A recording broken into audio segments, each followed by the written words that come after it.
Hey creative minds and business enthusiasts, welcome to Looks Like We Made It. I'm Issy, head of production here at Howl Media and one half of our father-daughter duo alongside my dad Chris, our managing director. Together, well we're not together for this one because Chris is not here once again.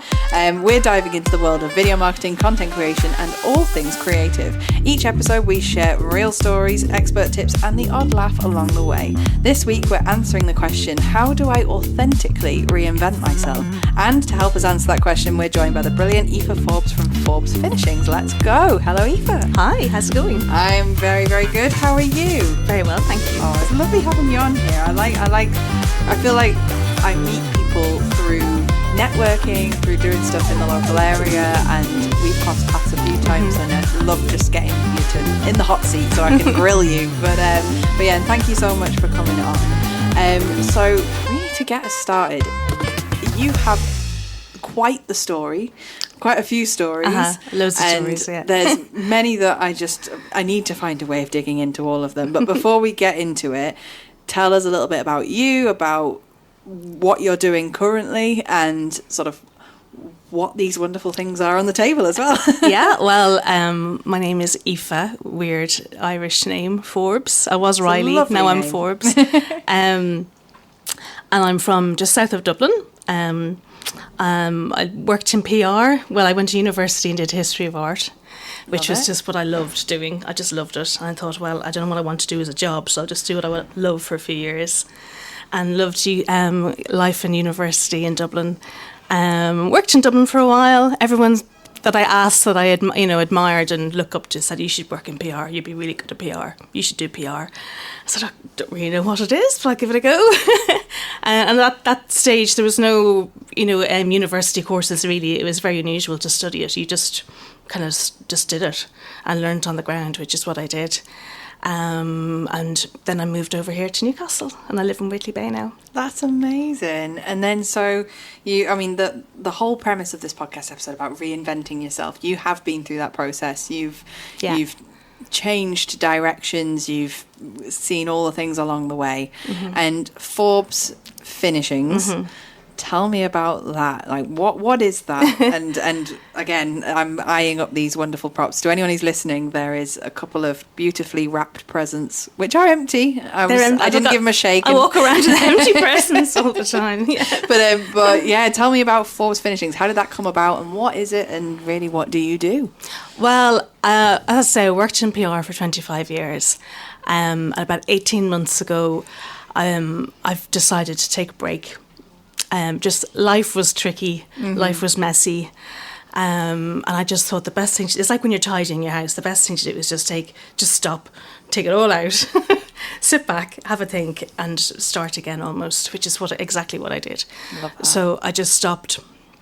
Everything came off LinkedIn, Facebook, not Instagram because that's my happy place, just pretty pictures, and just spent some time at home and with my kids and just had a really long think. And I knew I didn't want to go back to office life. I wanted to change. That's what I've been doing for a very long time. I knew what I didn't want to do, but I didn't have a clue what I wanted to do. So I went through phases of, I wanted to be a joiner for about a week until I realised I'm not very strong. But I just knew I wanted to work with my hands. I just had this thing about working with my hands and being creative. I thought about being an interior designer then for a couple of months, and I looked into that and I met a couple of them who were lovely and talking about how they go about their jobs, and I thought about that a lot and nearly went down that road, but I was still not sure. It just didn't seem totally me. Just because I loved it doesn't mean I was going to be able to do it very well, I thought. And then I went to lunch with some friends literally this time last year, and I had no idea what I was going to do. My friend's birthday has just passed again this year, so it's a good milestone. And I was like, I just don't know what I want to do. My friend said, well, what's your dream job? What is your actual dream job? I thought, you know what, my dream job would be driving around in a customised ice cream van, like Make It Beautiful, and just wrapping presents all day, just gift wrapping all day. That is amazing. Just do that. I was like, yeah, imagine, that would be amazing. And then I kind of thought about it more and more. And I really looked at all the things I'm good at I looked for the opportunities in the Northeast. I couldn't find any of the gift wrappers north of Barnard Castle. I couldn't find anyone else in the Northeast doing anything like that at all, which I thought, well, maybe there's a reason for that. Maybe they tried and it didn't work, or maybe it just hasn't been done yet here.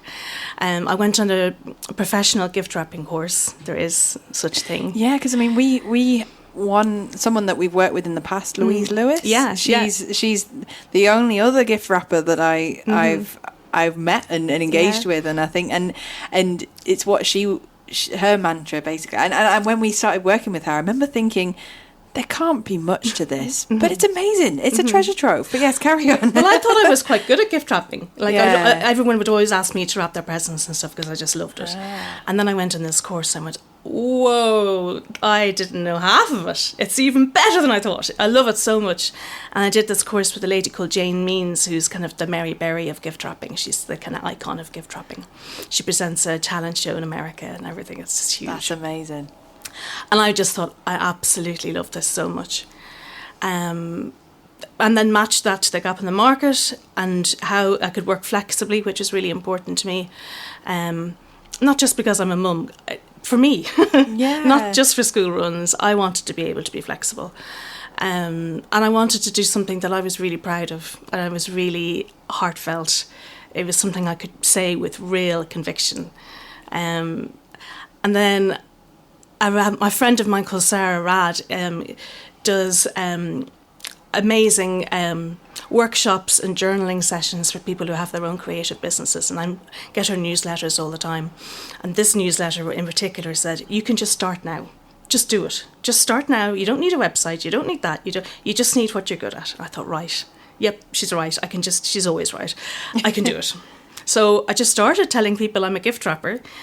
And just started doing it. So my Instagram, I never really used to post on Instagram. I just started putting pictures of nice things and ribbons and pretty things and just testing it out, and went from there really. And so on the last day in September last year, I officially became a business. That's amazing. Oh, well, congratulations. And what a journey. I think, and that's the thing about, like, I love the concept of, I mean, you remembered the word. I was trying to remember what we were going to talk about, and you said about reinvention. And I see, I mean, I think throughout life we go through different stages of reinvention, and it often requires some kind of hit some kind of floor to bounce back up, or hit some kind of wall to bounce back into wherever we're doing. And I mean, I found that when I had my daughter, who's 2 now, and that whole sort of postpartum period, all of that stuff is just like, it really does change how you think and change your brain. Because you have changed. Yeah, you do fundamentally change. And you can't imagine what it's going to be like. Yeah. And no matter what you do or listen to. And I think that's it. It's like the power of reinvention. And I think that, I mean, we talk about it on a business footing and a marketing footing, but personally as well, reinventing yourself is such a huge thing to go through. And it's scary. Yeah. When I wrote my first LinkedIn post, because I knew I had to be on LinkedIn, and I really like it anyway, I had to lie down. I felt really shaky, dizzy, and I had to actually just lie down, sit still for a minute, and just go, whoa, it really... And I was not expecting that. Yeah. But that was a big thing to say. You know, I remember all the stuff I used to do. Well, I'm not going to do any of that again, apart from my own press releases. And I'm going to do something totally different that no one else does.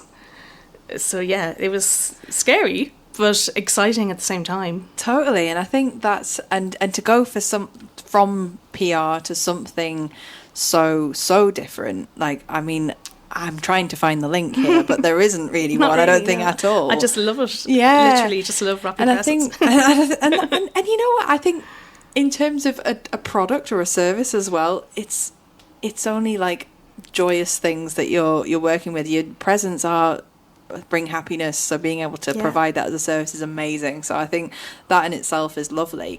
So in terms of that process of reinventing yourself, in terms of seeing, sort of going away and stepping back from everything, stepping back from that busy, loud world, and actually just thinking, right, okay, now's the time for me to come back.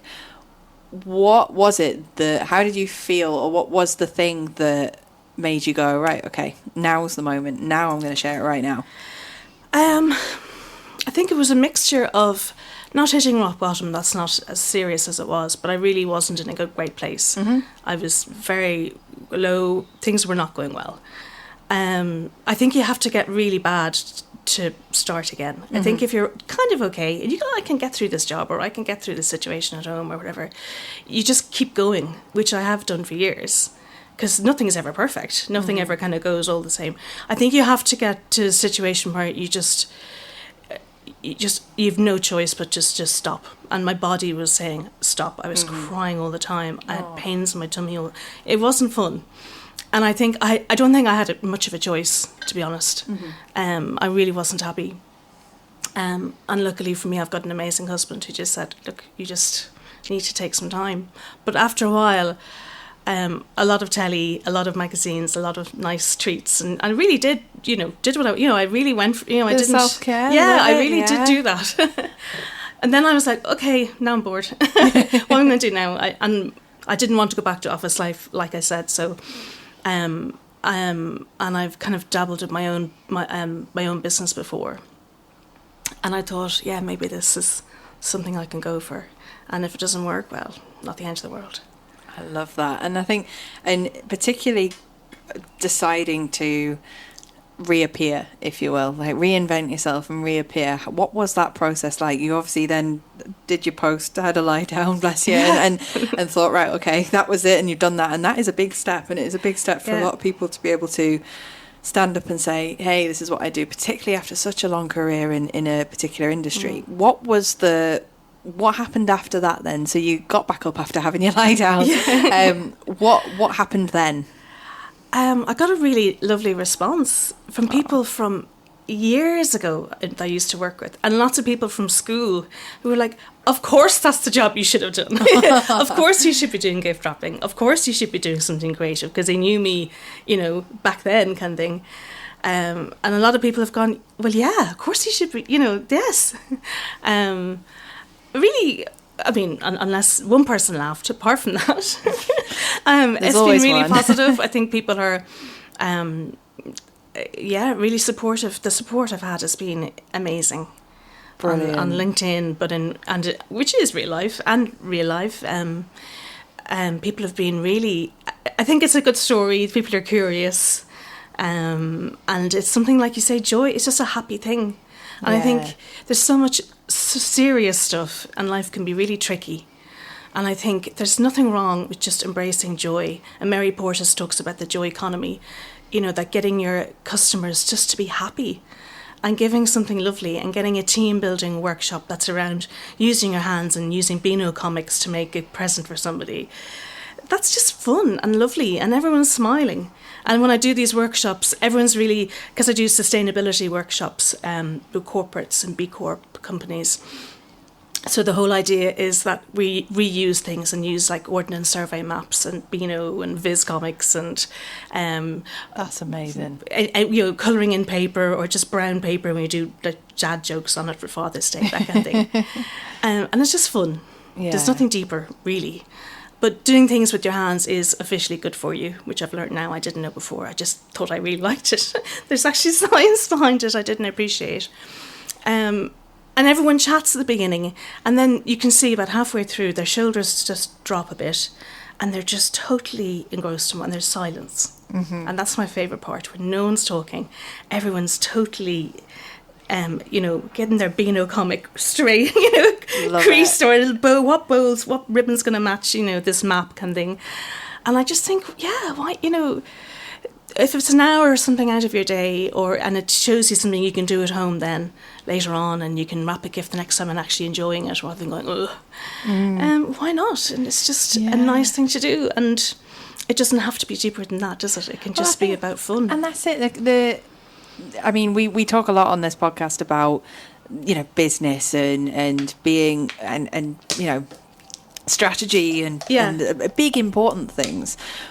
But and what we do really is the sort of bigger professional content and whatever. But actually, there is beauty in just being creative and just being able to just let yourself relax. And I think I recently, I think it was about February, so not recently, this year is going way too fast, but I recently signed up to like a movement group, which was as far away from anything I could possibly ever imagine doing, which was like a mermaid themed women's like dancing group thing. And we literally, and I would show up once a week after work, and we'd be in a room, and Helen, one of the ladies who works at the BIC, was there, and literally we'd be getting these fans covered in material, and we'd be like dancing and moving around. And at one point I was dressed as a pirate, and I'm thinking like I couldn't summarize what I was doing it to anyone, and them going, what, you're an editor, what are you doing that for? But the feeling you get from just being able to just let go and be yourself and be a bit silly and it might surprise you, and be creative. And I think that really did help me then, sort of, not necessarily, I didn't sort of show up to edit projects dressed as a pirate, but it did give me that mindset of you know, there is that spark still. It made you happier. And if it's just that, full stop, you know, is that such a bad thing? Do we need a huge big strategy? Do we need a huge big reasoning behind it? You know, it's a very simple thing. I have got some strategy in my head, you know, going forward, but that's it. It's just joy, having fun, and hopefully you'll come away from it thinking, oh, I'm so glad my company paid for that girl to come in to do that because that was fun, or I'm so glad I went to that workshop in the hotel, or whatever it is. And it's just all nice, just fun. Yeah, and I think so in terms of like, I mean, we've all had, I don't think anyone, a bit like how you don't have the same skin that you had 7 years ago, it all regenerates. I think we all go through that process of, there's adolescence, there's matrescence, there's all these different instances that people go through, and people do transform and change and stuff, and particularly like milestone birthdays, things come and go that make us sort of think, right, well, now's my next sort of thing that I'm going to do. I'm 50 next year. That was definitely and that feels like it. That sort of thing creeps up on you. Yeah. And so, what would you say to our listeners or people who are in that process of thinking, do I need to reinvent myself? And what do I do? Where do I even start? I show up online in this way. What happens if I just randomly reappear looking different, or doing something different, or being different? And I think a lot of people, and myself, get that fear of, oh, what will people say? Yeah. What's going to happen? I totally get that. Yeah, totally.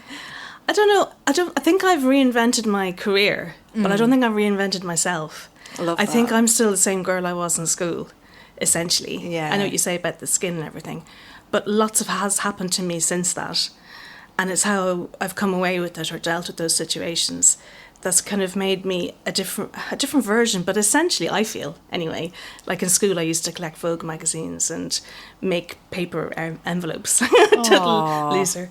That's amazing. But I still love that. So a lot of what I used to love, I'm going back to now. I'm going, this is really me, actually. So I don't think I'm reinventing myself. I've certainly reinvented my career.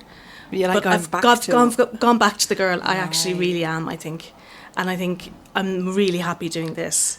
And I think it just I think it shows a bit, like in my LinkedIn posts, for example, you know, you can spend ages analysing all the data and all the numbers and things. But my posts that work really well, or are, you know, people engage with, are the ones going, hi, so look at this, isn't this cool? Rather than, you know, serious strategy and did you know, and facts and figures. And it's just been me going, hi guys, so this is awesome, right? You know, and just being me, really. Which is very hard to do if you're working in PR for another organisation or a company, or you're representing your agency. You've got to kind of be the brand. Whereas I suppose now I'm the brand. I'm just doing what I think. And I think you get older, I think I'm kind of a cross as well, that I spent so long doing something that mightn't have been that suited to me. And I'm kind of cross now, angry, cross is an Irish thing, angry that I spent so long doing something that really wasn't completely me, but I tried so hard to make it work. Yeah. And now stepping away from it, I think maybe you just wasn't supposed to be, you know? And maybe and I just love that kind of idea of just sitting back and thinking, okay, start again, wipe the slate clean, you know, rub it out. And even on LinkedIn, I took all my jobs off my profile, just took everything away, just started again. Wow. And I still have lots of people. You know, people know I'm connected to people. They can see I know lots of people in Newcastle, and in the area. But that was a really big thing for me just to go, look, just rub it out. And it doesn't matter. There's no rules. Mr. LinkedIn isn't going to come and fire me. And just start again. Just rub it out and start again. And how did you know when it was the right time to do that? I think when I was really miserable, I was so miserable. I was Right. crying. Oh, bless you. Crying every day on the metro. Oh. Coming home crying, going into work crying. Just, And you know that's it. And yeah. it wasn't just the position. It was a mixture of loads of things. Yeah. Loads of things. And I just thought, I can't do this anymore. Yeah. Yeah. And did it give you a sense of freedom just to be able to go, actually, yeah, I can just delete that. I can just remove Eventually, that. I can yes. just do that. At the beginning, no. But I think I'm a big believer in when things go wrong and if something sad happens in your life or whatever, just to take, say, 2 weeks, for example, and just go for the misery. Really feel sorry for yourself. Lie on the couch. I watched loads of Ryan Gosling films. Well, that's, I will always lie on keep this me up. couch and watch Ryan Gosling films for a week, and I felt really sorry for myself, really, really fed up. But you have to have a deadline on that. You have to go, okay, I've got 2 weeks now to really wallow in this misery. But after that 2 weeks, I'm going to start again. I'm going to think of something else. I'm going to sit down. I went to a cafe probably, or the Lane Museum, which is my kind of happy place, and sit down with a pencil and a bit of paper. Okay, now what are you going to do? But you have to give yourself that time to feel really go for it. Yeah, I love that. And wallow in it. But then you can say, okay, you've had that time now. You've done the sad bit. You felt sorry for yourself. Poor you. Now crack on. You have to get on with it now. Make it happen. I think that's brilliant. And I think that's it takes me back to, I mean, I don't know if you've seen Gilmore Girls. I don't know if many of our listeners will have, but there's a whole episode about the importance of wallowing. Like, sit down on a sofa, get that big tub of ice cream and just give yourself that time. Have the cry. And I think it's important because you've got to, there's a catharsis in these things. There's a feeling of losing something in order to open to something else. And I think that, I mean, I found that, like, when I had my daughter, is that, like, nothing prepared me for that impact of like, whoa, okay, I am a different person. I don't know who I am anymore, because my whole life, my baby at the time really was this business. It was me. My identity was wrapped up in loads of other things, and the fear of, if I drop one plate, then you know, and you can't drop the other one. And I can't drop the baby, so you know, I've got to hold on to this one. And I think that what I learned through that process was to be kinder to myself, but also the things that I used to hold on to that I thought were important actually weren't. And I think that is, like, a bit like what you're saying about rubbing it out and being like, well, no one cares, like, you know, and actually being able to say, well, who cares? This is who I am. This is what it is. Exactly. And that's, and I think I went from, I think when you're working in quite a busy world, a busy industry, you've got that pressure to have to be, like, constantly, like, pleasing everyone all the time. And I think the process of reinvention, or the process of kind of coming out with something new, if you will, is being able to pick and choose the things that you like, and you don't have to please anyone really, and but that's yourself. really empowering. Yeah, like I've said yes to lots of things, but it's actually quite exciting saying no. I love that. You kind of go no because I don't want to. So I'm not going. It doesn't feel right. I'm just going totally by instinct. If it doesn't feel right, I just don't do it. And if it doesn't feel right halfway through, I leave. I just, you know. But I think that comes with age. I think it comes with being around the block a few times, you know, and that's definitely a confidence, I think. But but it's me also being angry with myself for putting up with those things before, or just feeling I had to go through it, or I had to prove myself, or I had to just work harder, work longer. Like, you want to rewind and go back in time and be like, what are you doing? Just, God, hello. Wake up. But, like, I think, but then also, how did you find, because I think that for me, I realised that my identity was so wrapped up with my outward facing presence, my presence in the business, and my, almost like my social media version of me, if you will, was so wrapped up in who I was before that actually I had to kind of cast that off. What would you say to people who are in that process of reevaluating their career, reevaluating what they actually want to do, and in reality, maybe I don't want to be in law, maybe I want to be in film, or maybe I want to do this, and actually going, hang on, I really do like gift wrapping. I want to do what Aoife does. What would you say to them when they feel like they can't because the outside world is watching? Well, it's very easy to say, to ignore them. That's really easy to say. Do what you want. Be authentic. Be yourself. That's really hard. I found that leaning in on friends who I knew would get it, or who would, encourage me. Knowing people that I used to work with, I'll go back. I've kept up with lots of old colleagues. I'll go back and talk to them about it. I think having connections, having people for the not the right place, but the thing that you need, and knowing who to go to for it is really a good idea. So if you need to make a big decision, you go to your friend who'll just go, "Come on, yeah," rather than, "But what about that? And what about the?" Yeah. That's what I find anyway. But a lot of thinking, a lot of time, just letting yourself, like I say, writing it out. I know somebody I really admire, Anne English, talks about the whole visual mapping and visualization, and I just got magazines and cut them up and stuck them on bits of paper. This is what I want my life. I want to be this, and it was all happy. This is like a mood board, an old-fashioned scrapbook. Yeah, love it. Like cutting it out. So happy doing that. I don't think I've held a Pritt stick in about 20 years. Yeah, but and it was just that, right? Really simplistic though. What do you love? I love ribbon. I love paper. If that's shallow, well, fair enough. But that's what I love.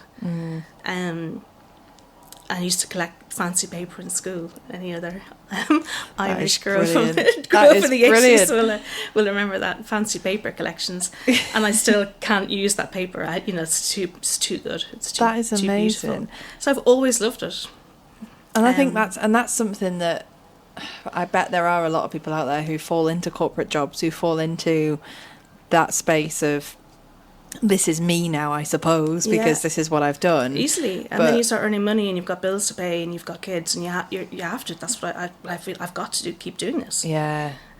But so far, it's okay. That's amazing. And, no one's died or anything, and I love it. I was doing a workshop last week, and the girl who invited me to do it was laughing at me because she said my eyes just lit up because I'd remembered a new trick with a ribbon. And she's like, "You love this?" Yes, I really do. That is amazing. In terms of your online presence, in terms of everything going digital, if you will, you are still very much in the tangible world, in the paper world, in the world of like real life objects you can feel and create and touch, and I think I find in the world of film I'm always providing something that isn't tangible. It's something that, yes, it's creative, yes, it gets me in that zone, but staring at screens all day, I mean, my optician will tell you that my eyes are basically just like pickled onions at this point. Like, I think that the impact of everything going online, going digital, sitting behind screens all day, like what, and the pressure, I think, as well, for people to have to do things that are online, that are electric, that are techie. What I love is how you went back to that. You went something that you loved as a child, and the tangible paper element, like even just, I realized the other day I didn't actually have any paper in the office because I hadn't written down anything for so long. Like, how did that, I suppose what my question is like, what is the impact of that for you, like to kind of go back a little bit and not just, you could do like AI generated gift wrapping, you could do like online email letters, gifts, and you could do things that are completely digital. How does it feel, not, it's almost kind of dismissing that or kind of rejecting that a little It's going completely against it. Yeah. And I think that was one of the things I realised about PR. It had to change. I'm so old, I used to put press releases in the post with a stamp. Love that. Like, that's how old I am. And that's the part I loved. I loved putting the stamp on the envelope and giving somebody something, or opening something, meeting journalists, having events, talking, the whole personal stuff. I used to not stop talking all day, and I'd rarely use a computer. when I started, we barely had emails when I started. That's like, how did anyone get anything done? Well, we just talked. Yeah, gave each other bits of paper with words on them, and then the journalist would have to write what was on the bit of paper, and it was all handwritten stuff. And I just loved it. And I think PR, for an example, has changed a lot. Certainly the way it was moving for me in the work I was doing was so much more digital, online. I was looking at a laptop all day and hardly talking. Yeah. And that was just isn't me at all. So what I'm doing now is going back to basics, and it's amazing when people, because it's so tactile, and what I've started doing now is going around the bag of empty presents to every event I go to now. Yeah. So if you are watching on, so there is, I don't know if the camera will follow me. There is this here, which is a beautifully wrapped little gift. And if you are listening, it's a stripy, blue and white stripy gift with a lovely, lovely pink bow on the top, which is just nice. And it's nice. That's what I mean, though. It's nice to there's have still room for things. that. And this is this is a map, but like wrapped beautifully, and it's a bag, isn't it? Yeah, it's a gift bag. Mm-hmm. And that's amazing. And there's Hexham on it. Yep. That's amazing. So my friend is from a village in France. I found an ordnance survey map of where she's from in France and wrapped her birthday presents with it. Oh, that is amazing. And just being able to hold this. I think this is it. Something tangible you can hold. I think we all miss that. Yeah. I think connection online is all well and good, but it's connection in real life we need. Yeah. And whenever I go and meet somebody, I come away going, oh, that was fab. Whenever I send an email or something, I don't get that joy. I don't get that joy, that happiness. When I go to a lot of networking events, talking to people, I come out going, they were cool. I learned that, it really energizes me. Yeah. And I think it's really dangerous not to have that and not to have. And that's it, because just this bag alone. Like I said, if you can see on here, it is a little map.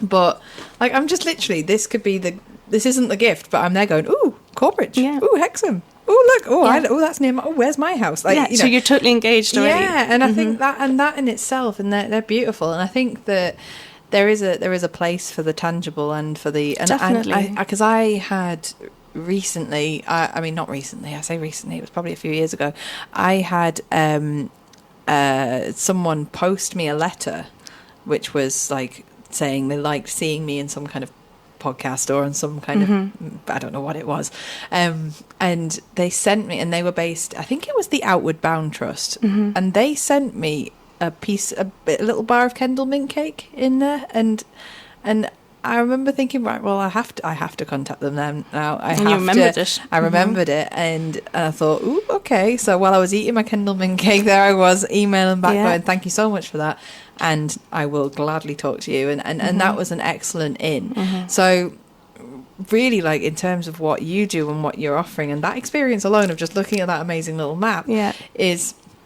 How can people who are in business, who do want to kind of enhance their services, if you will, is there space for that as well as the digital, do you think? Well, I'm going to say yes. Obviously, I queued you up nicely for that. But I really do believe that. Yeah. I think, for example, when I did a workshop last week with the charity, the girl who was my contact at the charity, gave me a couple of sentences about each staff member, and I hand wrote them into cards, thank you cards, and put ribbons on them, and gave them to each person at the workshop. And that in itself is gorgeous. So you can have an email, you can have... I think there's loads of room for it, and I think the more we do it, the better. It kind of cements that connection. You have something tangible you can put on your desk and go, it's really thoughtful. It's just that another way of doing it that really gets to people's personalities. And another thing about the workshops I love, for example, when I do team building ones, I bring things on purpose to get conversations going. And this another thing I love. I love it when there's young people and old people at the workshops, because I don't know if you will remember doilies, paper circles. So I used to colour those in. That's what we did in the 80s before mobile phones. We used to colour in doilies. So half the team will remember them and go, oh yeah, God, I did that too. And the other half will go, what are they? So suddenly you've got people talking in an office, not about work, not about what you're going to do at the weekend, not about their kids. They're talking about different memories. They're talking about, oh, I used to love maps. You know, we used to go on holiday and the big map in the car. And, you know, younger people now are like, would you not just use your phone? No. You know? And you get that kind of generation chat. And I'm also finding that a lot of people who don't like making eye contact are loving the workshops, because you can talk. It's like taking a teenager for a drive. You kind of get more chat out of them if you don't look at them and you chat. And I think we're willing to open up sometimes. I know there's a mental health practitioner who has a barber's, and he goes to places of work and gets men to talk because they're having their haircut. Yeah, it's a conduit to getting conversations open. So people will start talking about, you know, Beano or Banana Man or whatever it is, because I always bring things that really generate conversation. Brilliant. So you might get someone who's quite quiet saying, oh, I love Beano, and they, you know, and they don't have to talk either. That's, you know, but I love that generation kind of matching, and the chit chat is just about nothing. Yeah. It's about Banana Man and what was his real name kind of thing, rather than Eric. So all of a sudden everyone's chatting, but not necessarily about the normal work. And that's so important, because I'm looking out the window now. The weather's looking a little bit miserable, but I've just come back from a week in España, which was amazing. But I was quite astonished at how my screen time went down from I think it was 6 to 7 hours a day. I mean, that isn't just me texting or anything. That was me watching stuff, playing stuff for my daughter, you know, sat navs, etc. But like, that went down from nearly 7 hours a day to less than 40 minutes a day. And that time where I didn't have a TV to watch, really, because I didn't want to sit and watch telly in 40 degree heat. I didn't want to go on my phone. The internet wasn't great, so I couldn't go on my phone. And I thought, actually, I've just sat and enjoyed the view for an hour. I've just sat and talked and sat and played cards and did tangible, real things. The impact that's given me to come back today and have these conversations and look at the mountain of work that I've got to do, but not be overwhelmed and actually just be like, oh, okay. Yeah. And I think that process, as you were saying, of being able to step back, of being able to do something with your hands, to be creative, to challenge yourself in a different way, to change your focus, is so important. So really, my question to you is, if someone is sat there right now going, what Aoife is saying is literally me, and I love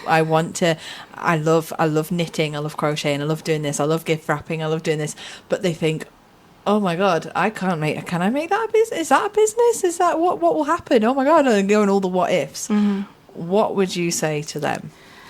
I'd say, again, it's easy for me to say, but give it a go, but get a big bit of paper and write down all the pros and the cons and the what am I good at, who do I know who likes knitting, so say it's knitting, who do I know who loves knitting as well, would they be able to tell their friends that I made the best jump, you know, how do I kind of start the ball rolling and get all those dominoes starting to fall. A book I found brilliant was Holly Tucker's book, Do What You Love What You Do. Yeah. And that book was brilliant for me. I really recommend that.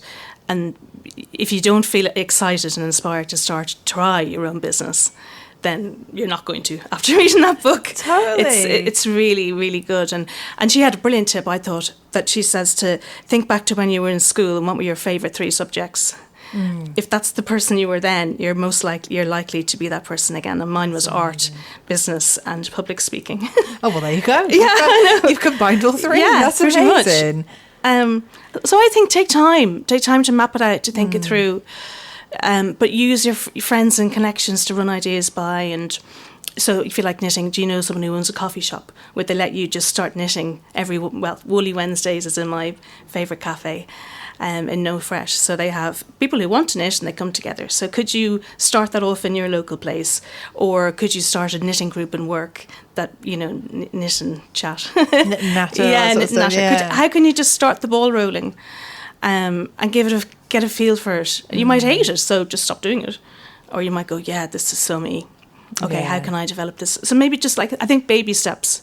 Which is boring because I'm impatient now. I want to just, you know. No, but baby steps are the way forward. You've got to start somewhere, and I think and before, I mean, I could literally talk to you for hours. Like, I think I have to stop myself, because this could be like a 3 hour long episode, because I love chatting to you and finding out more about what you do. It's amazing. I think because I'm very lucky in the sense that what I do as a not as a hobby, but as a passion, I'm a video editor by trade. I co-run the business. I do a lot of the businessy stuff, a lot of the podcasty things and presentations and training and stuff. But editing really for me is that thing. It's it's the thing that tickles that little nerd inside my head going, oh, that's what I actually really like to do.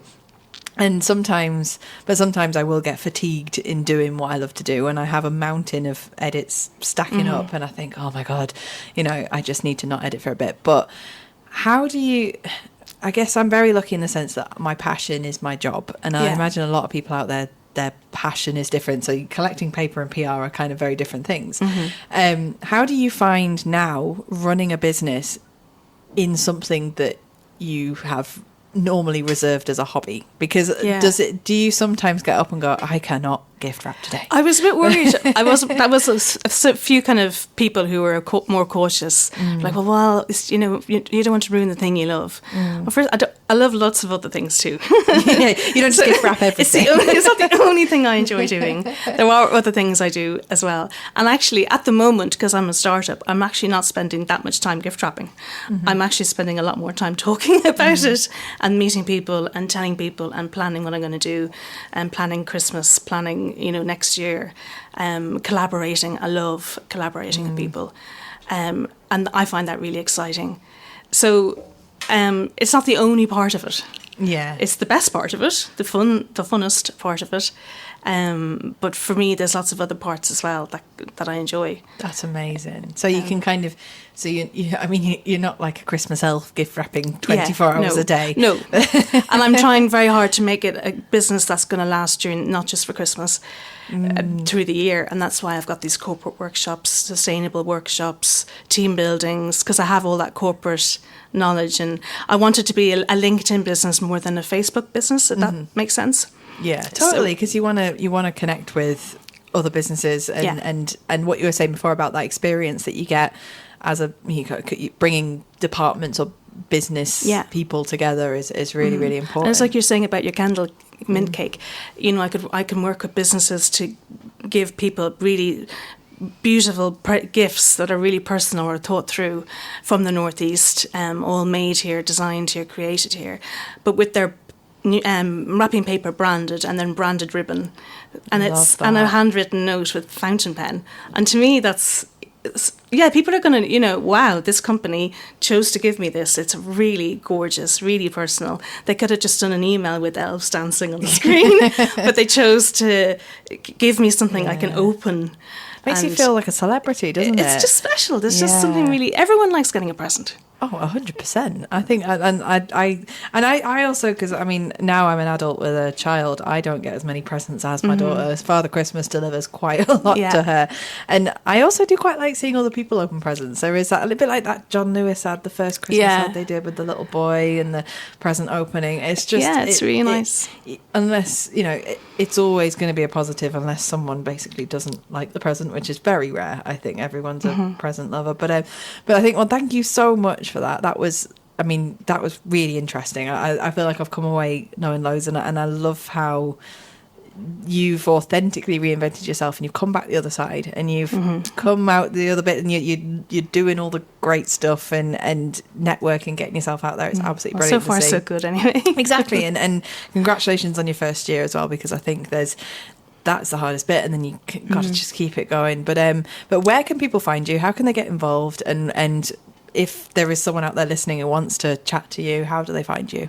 LinkedIn. I'm on LinkedIn a lot, or I've got a website, all the Modcons.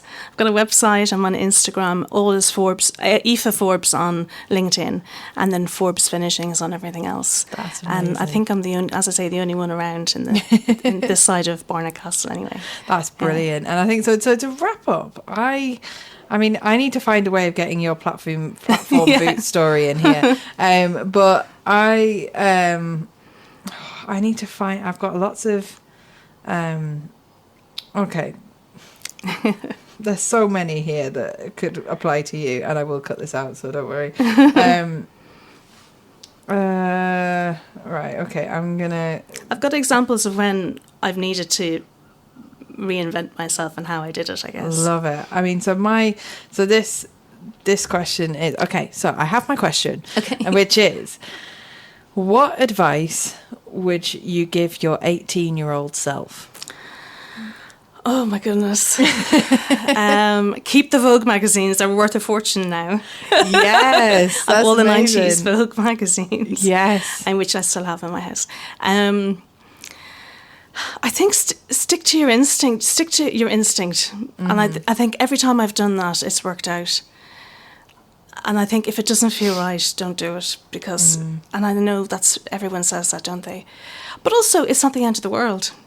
If one job doesn't work out, or one, holiday isn't great, or something, it's not the end of the world.